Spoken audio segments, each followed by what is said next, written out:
বাড়িতে যদি সামান্য বেসন থাকে তাহলে সেটা দিয়েই কিন্তু একটা মুচমুচে সন্ধ্যের স্ন্যাক্স হয়ে যায়।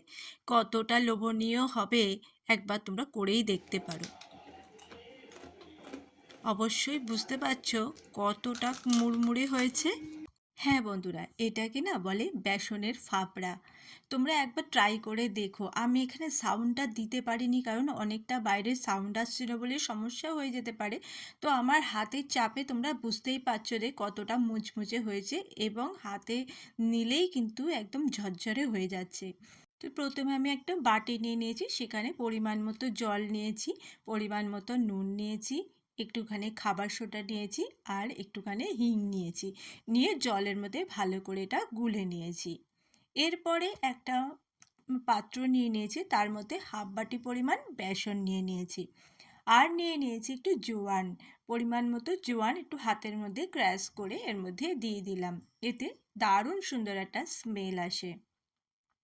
তো জোয়ানটা ভালো করে বেসনের মধ্যে মাখিয়ে নেওয়ার পরে আমি দিয়ে নেব ময়মের জন্য এর মধ্যে সাদা তেল। সাদা তেল দিয়ে ভালো করে বেসনটাকে মেখে নেব। ভালো করে সাদা তেলের সঙ্গে বেসনটাকে মাখিয়ে নিয়ে এরপরে আমি আস্তে আস্তে এর মধ্যে জলটা দেব।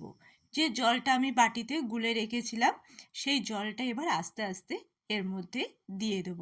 বেশি পরিমাণ একসঙ্গে দেওয়া যাবে না, আস্তে আস্তে করে কিন্তু দিয়ে বেসনটাকে মাখতে হবে। এরপরে পরিমাণ মতো কিন্তু আস্তে আস্তে দেবে। এবার বেসনটাকে ভালো করে আমি এখানে মেখে নেব। বন্ধুরা, আমার ভিডিওগুলো তোমাদের কেমন লাগছে জানিও। যদি ভালো লাগে লাইক কমেন্ট শেয়ার করে দিতে ভুলো না। তো আমার হাফ মাখার পরে আমি আবারও এর মধ্যে সামান্য সাদা তেল দিয়ে নিয়েছি। দিয়ে নিয়ে কিন্তু ফাইনালি এটাকে ভালো করে আমি মেখে নিয়েছি। এইভাবে কিন্তু তোমরাও মেখে নেবে। এরপরে আমি একটা পাত্র দিয়ে ঢাকা দিয়ে দিলাম।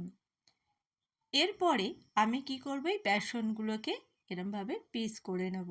মানে একটু লম্বা লম্বা মতো লেচি বানিয়ে নেব বেসনগুলোর থেকে, যতগুলো পরিমাণ তোমরা করবে সেই অনুযায়ী। এরপরে নিচে দেখবে একটা কাপড় দিয়ে নেবে, নিয়ে এটা কাঠের জিনিস হলে ভালো হয়। তাহলে কি হয়, এটা হাতের সাহায্যে এরমভাবে টানলে কিন্তু আস্তে আস্তে এটা লম্বা হয়ে যাবে। দেখো ঠিক এইভাবেই কিন্তু জিনিসটা বানাতে হবে, হাত দিয়ে, হাতের তেলও দিয়ে কিন্তু আস্তে আস্তে এটাকে চেপে সামনের দিকে তুলে নিয়ে গেলেই কিন্তু ঠিক এই জিনিসটা হয়ে যাবে। আর এটা কিন্তু ছুরি দিয়ে অনায়াসেই কিন্তু তোলা যায়। সেই জন্যই বললাম এটা কাঠের হলে সব থেকে ভালো হয়। তো নিচে কাপড়টা দিয়েছে যাতে কাঠের বেলনটা মানে স্লিপ না খেয়ে যায়। তো এইভাবে আমি এক এক করে এক একটা ফাপড়া বানিয়ে নিচ্ছি। তো এবারে আমি সাইডগুলো একটু একটু কেটে দিয়েছি, সেটা স্কিপ করে গেছি, তোমরা বুঝে সেইভাবে করে নেবে। আর না কাটলেও কোনো অসুবিধা নেই। দেখো কতটা সুন্দর হয়েছে, দারুণ হয়েছে। যেরকম দেখতে দারুণ হয়েছে, খেতেও কিন্তু দুর্ধর্ষ হয়েছে। এইবারে আমি তেলের মধ্যে আস্তে আস্তে এই ফাপড়াগুলোকে ভেজে নেব। একটু ধিমে আঁচে ভাজবে, মানে মাঝারি আঁচে, নালে কি হবে, ওপরটা পুড়ে যাবে, ভিতরটায় নরম নরম থাকবে। একটু সময় ধরে কিন্তু ফাপড়াগুলোকে ভাজতে হবে। যতটা সময় ধরে ফাপড়াগুলো ভাজবে ততটাই কিন্তু মুচমুচে হবে। তো এইভাবে আস্তে আস্তে আমি ফাপড়াগুলোকে ভেজে নিচ্ছি। তো বন্ধুরা, তোমরা যারা ইউটিউব থেকে আমার ভিডিওগুলো দেখছো তোমাদের জন্যেও অসংখ্য ধন্যবাদ। আমার রান্না দেখে তোমরা যারা আমাকে সাবস্ক্রাইব করেছো তাদের জন্যেও অনেক অনেক ভালোবাসা। আর যদি আমার এই রান্নাগুলো তোমাদের ভালো লাগে, নতুন বন্ধুরা, তোমরা কিন্তু চাইলে আমার চ্যানেলটাকে সাবস্ক্রাইব করতে পারো। আর এইভাবেই আমার পাশে তোমরা থাকতে পারো, যাতে আমি আরও নতুন নতুন রান্না তোমাদের সঙ্গে শেয়ার করতে পারি। তো আমি এইভাবে আস্তে আস্তে সমস্ত ফাপড়াগুলোকে ভেজে তুলে নিচ্ছি। দেখো কতটা সুন্দর হয়েছে, কতগুলো ফাপড়া হয়েছে হাফ বাটি বেসনেই।